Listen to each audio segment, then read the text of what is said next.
खेडमध्ये श्री संत शिरोमणी नामदेव महाराज यांचा 674वा संजीवन समाधी सोहळा समाज बांधवांच्या उपस्थितीत साजरा करण्यात आला। यावेळी नामदेव महाराजांची दिंडी काढण्यात आली। कीर्तन, महिलांची फुगडी, रिंगण तसेच ज्येष्ठ नागरिकांचा आणि मान्यवरांचा सत्कार सोहळा, विविध सांस्कृतिक कार्यक्रम आणि विद्यार्थ्यांचा गुणगौरव सोहळा देखील यावेळेस आयोजित करण्यात आला। या सोहळ्यासाठी शिंपी समाजाचे अध्यक्ष दीपक बागडे, रत्नागिरी जिल्हा शिंपी महासंघाचे उपाध्यक्ष आणि राज्य कार्यकारिणी सदस्य अनिल सदरे आणि इतर समाज बांधव आणि भगिनी मोठ्या संख्येने उपस्थित होत्या।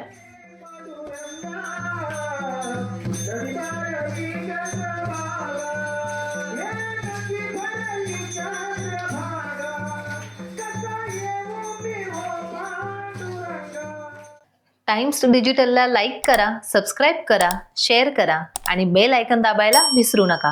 पाहत रहा टाइम्स डिजिटल।